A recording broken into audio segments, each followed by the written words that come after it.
Hi guys, it's LeiLei.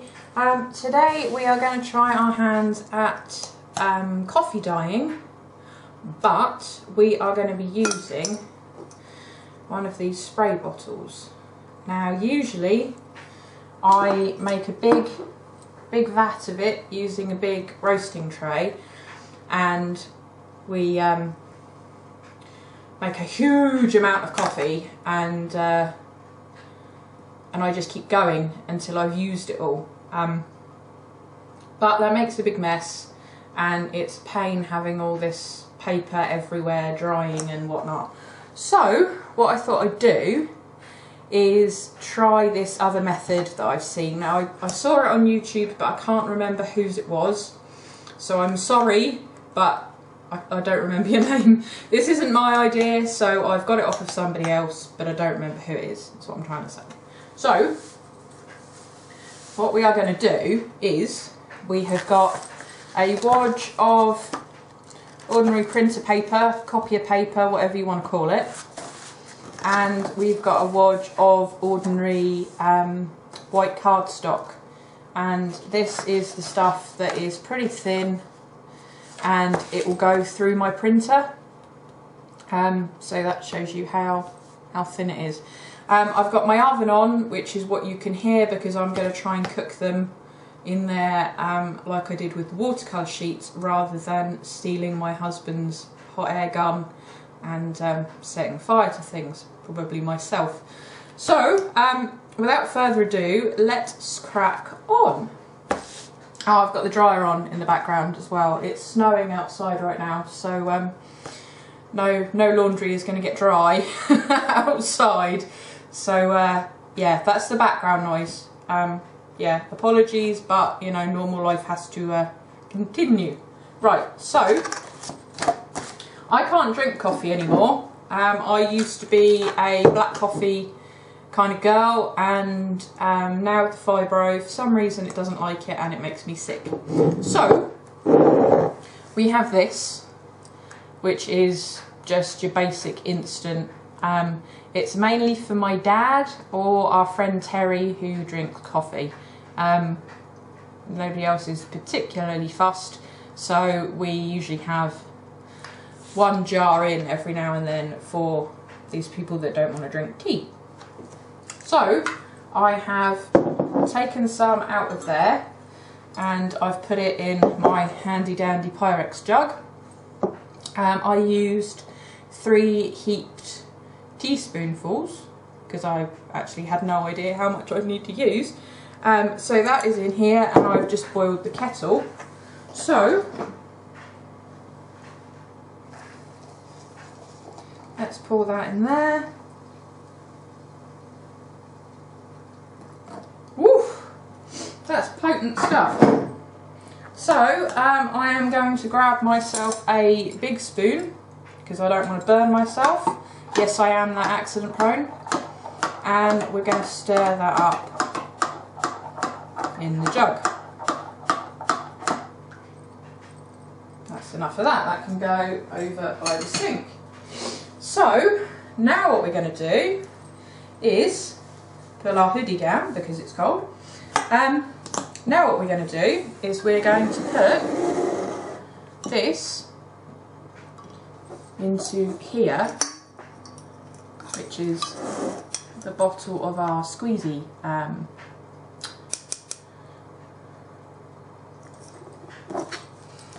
thing, you know, one of these. Yeah, that. I'm not going to put it in straight away because it's going to be too hot, but I will let it cool down for a minute or so. It's so cold in my kitchen that I have my hat on that has danglies on like pom-poms, if you're wondering what they are, and my awesome NYPD hoodie. So yeah, that's that's what I'm wearing right now. So I shall pause this for a minute because you don't need to listen to me ramble while this cools down, and then we can crack on with it. Okay, we're back. There's going to be pauses in this. I will edit it all together, but I can't stand up for a particularly long time, so I'm going to have to keep sitting down, pausing it and then starting it again, but just so that you know that that's what's happening. Right, okay, so I've prepped my surface. I've just got loads of kitchen paper down because that's all I had.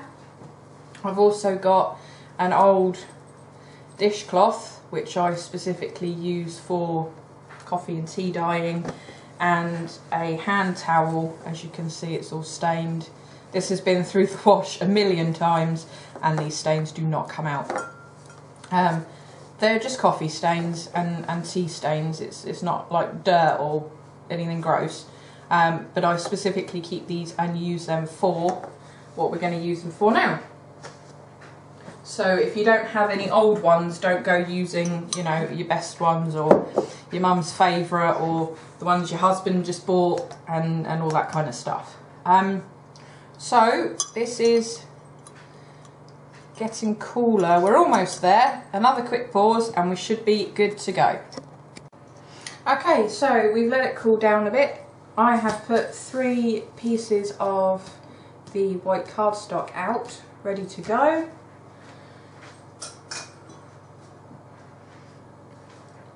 Just going to pour the coffee into the bottle. I'll do that over the sink so it doesn't go everywhere.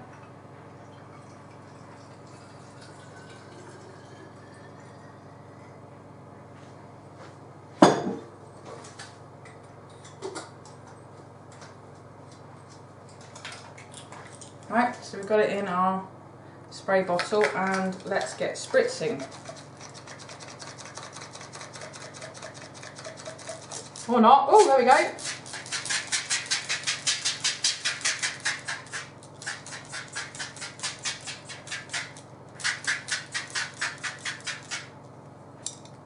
Now, I wonder if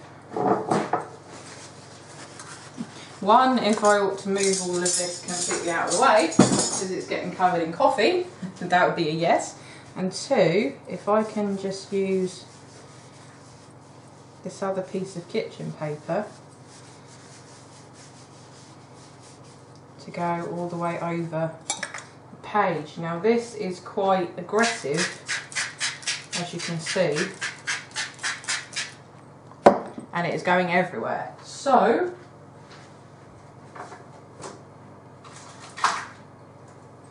I have the little paintbrush.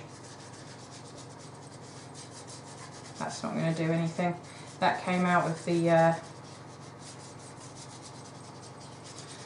what do you call it? The, oh, come on brain, watercolours. But that's not really helping. So I have another plan. I'm going to go and get some gloves and do it by hand because I do not want to dye my skin. So I'll be back in a second. Right, now I've got some lovely blue gloves on. I can just go straight in with my hands and smooth all of that out.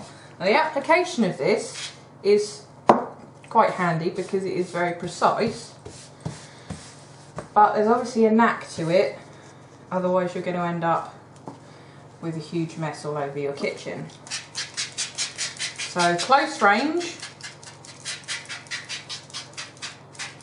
slather it on like that, and then use your gloved hands to spread it out. You could do it with a bigger paintbrush, but all of my paintbrushes are upstairs in the studio, and quite frankly, I can't be bothered to go up and get them.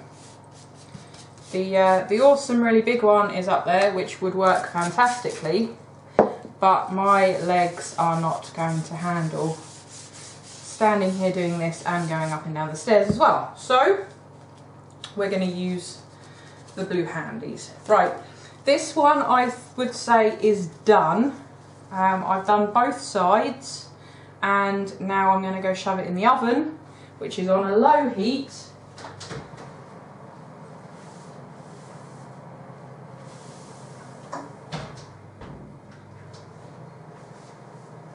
And let that one dry, and then we will move on to this one, number 2. Again, close range, to minimise the amount of mess we're making. Rub it in. Now I don't know how this is going to come out against my other way of doing it, because obviously you're not letting it soak for very long, but I am spraying both sides, so we'll just have to wait and see. If it works, then great. If it doesn't, then I will be going back to the old way of doing it, and I will be annoying my husband for making a huge mess in the kitchen. I kind of think it's my duty as a wife to annoy him in some way, so you know, I've got to bear that in mind too, right?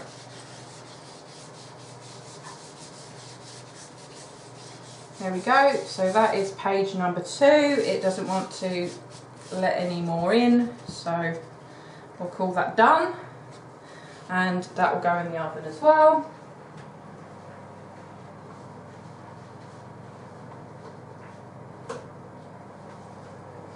And page number 3. Now I'm already starting to notice that number 1 is picking up the lines from the oven shelf, which is not the best plan. I think I set it a little too high, and instead of just drying the paper, it's probably cooking it as well. But you know, you live and learn, right?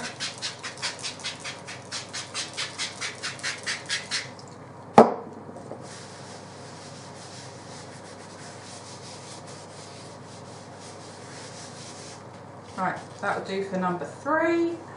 Stick that in there.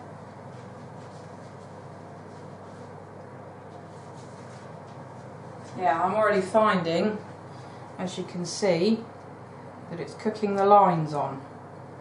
So that is not ideal. If I turn that down,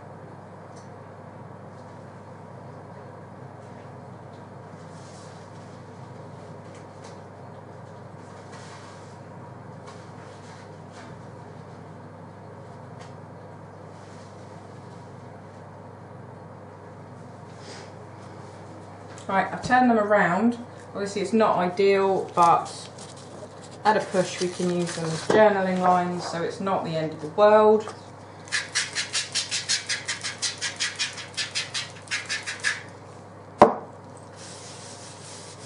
Another sheet of card.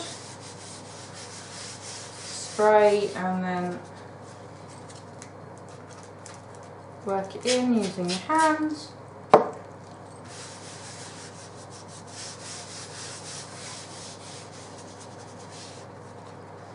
Turn it over.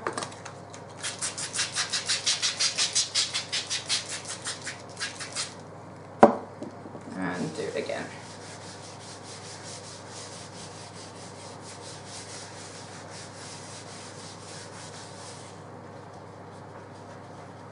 Right, let's stick that one in the oven.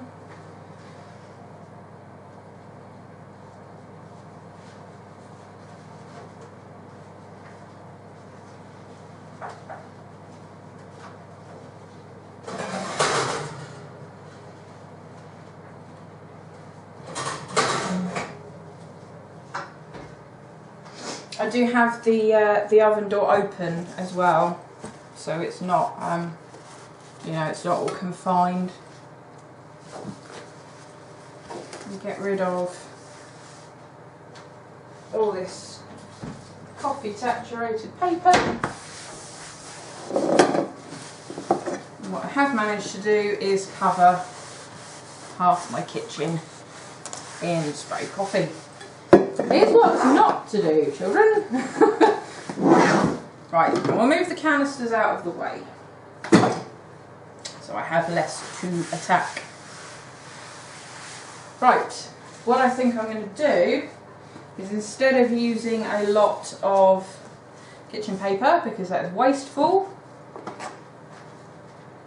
I am just going to use this old towel and do it that way. So this is my last sheet of card, and then we can move on to the paper.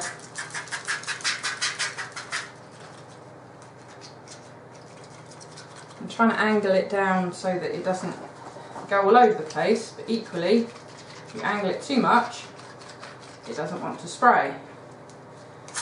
There we go.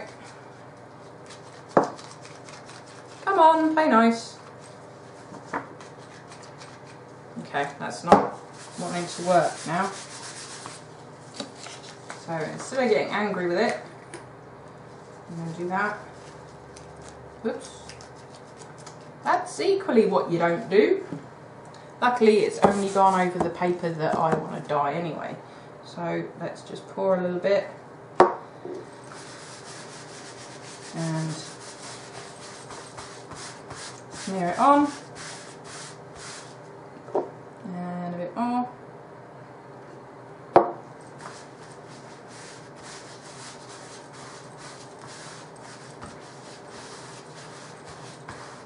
Smear it on. Turn it over. Do the other side. I've just done a big puddle there. Just gently move it around, trying to cover all of the paper. There we go. Right, I'm going to go and check the ones that are in the oven at the moment. Just dry that off a bit.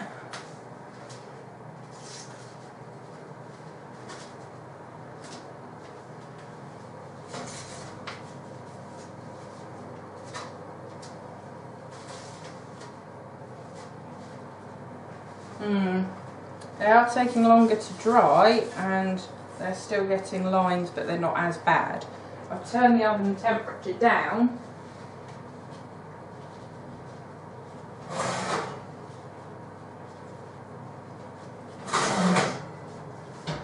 But I think I'm going to have to do it with the door shut. I'm just going to mop up some of this big mess that I made. And now we'll get on to the paper.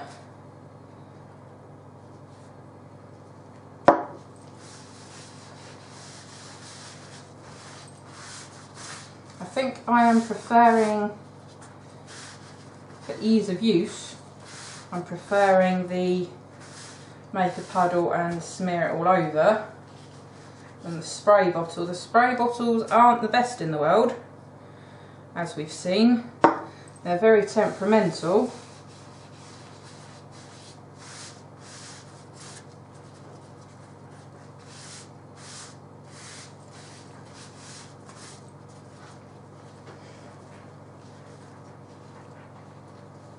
There we go.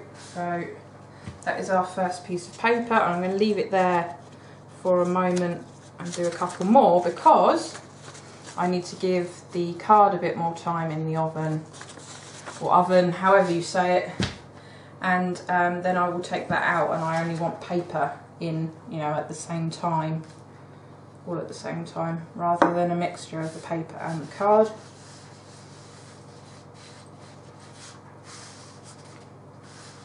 There we go. So it'll be interesting to see how these come out, considering they're not sitting and soaking up like I usually would. Usually what I do is I get a production line going, so you'll have it sitting in the dye, come out, then I'll use the heat gun, my husband's heat gun, because goodness only knows where mine is, and I'll heat gun it to dry it, but obviously that gets very noisy, and you know, when that's done, then you put that down, then you get the next one out of the dye bath, and so it continues. But I really wanted something which was a little more not easier, but a little more effective on time, because you spend a lot of time flitting from one thing to the next. Although I try and do it, like I said, as like a production line, it you know, you run out of space, so you have to do one after the other after the other. So and then I have a tendency of burning the paper, which sometimes looks cool and sometimes just annoys the hell out of me. So with that in mind, I thought I would try this other method instead.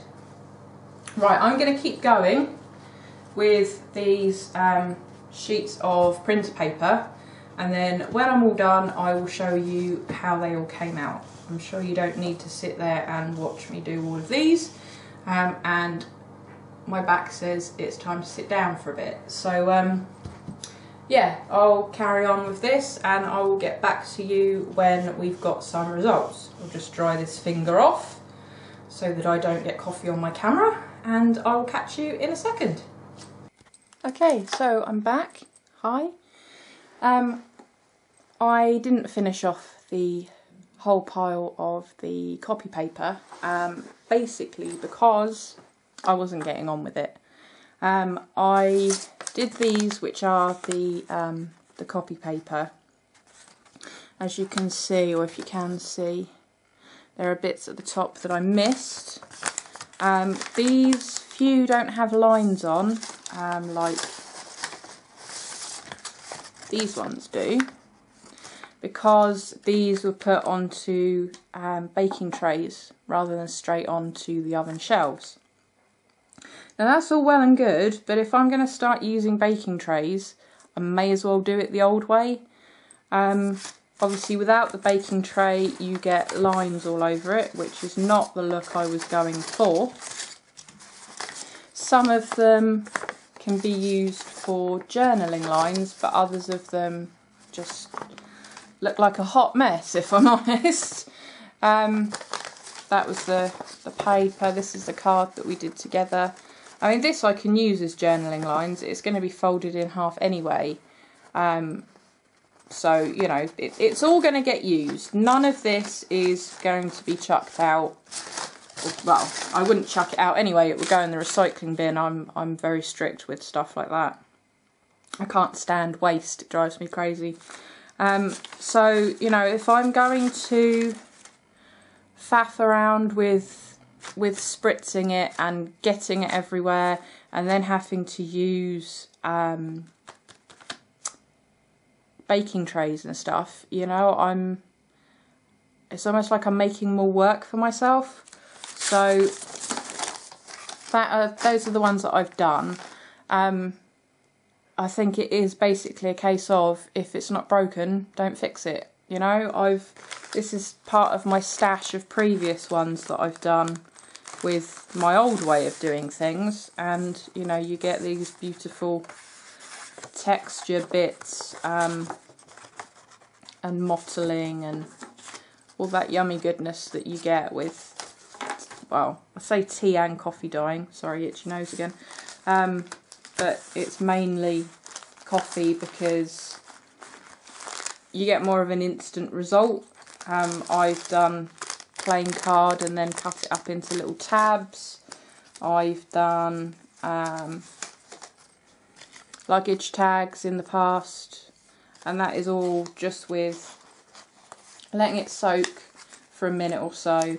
And there's papers as well that I've done. I even kept one of the kitchen towels that I used. It didn't have a pattern on it, so that can all get used. I mean, as I said, the previous the ones we've just done, sorry, it will get used, but personally for me, I prefer my previous way of doing things. Like I said, if it's not broken, don't fix it. Everybody has got their own way of doing things, their own way of things working for them.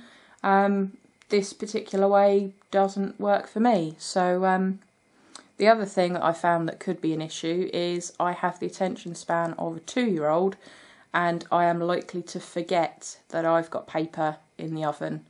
So as much as I might set a light to it with a heat gun, I'm more likely to burn down my kitchen because I've forgotten that I've left it on. So I'm just a hazard all round, really. I am a 31-year-old child who is a danger to everybody. Oh dear, I've got to laugh because it's true. So yeah, I have set up my my little vat, how I usually do it, with my big deep baking tray.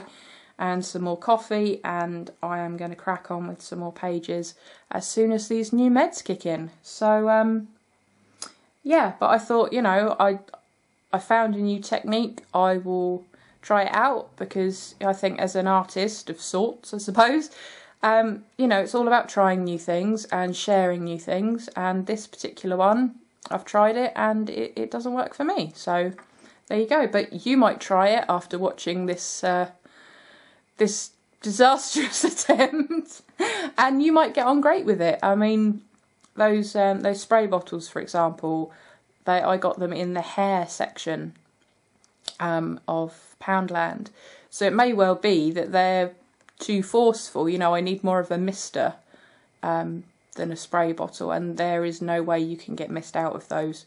So I have tried. I spent a lot of time trying, and it's just not going to happen. So, you know, as it turns out, you know, it's no good for me and what I want to do. So there we are. You might have a go. You might try a different bottle or whatever else, and it might work great. You know, and if you do try it out and it does work better for you, then do please comment in the description box. Description box, that's me, that bit, isn't it? The comment box. You know, I'd like to know what you did that was different, because, you know, I can always try it out again at a later date. I'm not going to write it off completely, but my way of doing it works better for me. I've also got the remains of that very sweary book that I took apart, so I might dye some of these. I'm thinking if I scrunch them up as well when they're wet, it's going to distort the writing a little bit. I've got the innards of the book that I'm using the cover of, which I could use, but they're already a yellowy kind of colour, so I'm not sure how well they'd take the dye. I could always give it a go though. So yeah, that's where we are. These pages I'm wanting for that book that I showed you in the previous video that I'm doing, and I've made all the ephemera for it. I cut it out and inked it all with distress stain yesterday. That took a while, not having the most strong hands and arms and stuff. It took a few sittings to get all of that done. Oh, the joys of fibro, yay! But it's all done now, and they all look pretty cool, and my hands were absolutely covered. I think I've got most of it off now, but they were absolutely covered. I couldn't decide which colour to use, and I decided just to go for tried and tested vintage photo. And I was absolutely covered in it by the end of it, because I'd hold the tool in this hand, because I'm right-handed, and I'd hold the piece of paper in my left, and the left was just getting all the ink all over it. But you know, part of the fun's getting messy, right? So yeah, that's why I wanted to do these pages, because the book is going to be a little larger, and generally when I made these pages I would cut an A4 size down to A5, so that would be half of a 8.5 by 11 sheet if you're in America, because all the books I was working on tended to be that size, but now I'm doing larger projects as well. I want some whole sheets, because this, you know, this size is A5, so folded down it'll be A6, whereas, got some fluff on there, you know, I want it to be, I'll just fold it loosely because obviously doing it properly I'll use my bone folder, but I want it to be that size rather than, you can see, rather than this size. So that is why I have decided that I want to do another batch, and because it's quite time consuming and because it makes a fair amount of mess, I want to do a big load in one go and get out of the way, to be honest. So there we have it. I will try out some of the sweary book pages, and I will try out some of the other pages, the original pages out of the book, just to see how they come out. Really, it's more experiment than wanting to use them in a book that I'm working on. So yeah, and you'll probably see some of those in a future video. So I'm going to stop rabbiting on, and I will speak to you soon, guys. If you like this video, then please like it. Yay! And subscribe if you want to watch more crazy happenings with crafting along with LeiLei. And you know, please comment, because I like staying in touch with you guys. So have a great day, y'all, and I'll catch you later. Bye.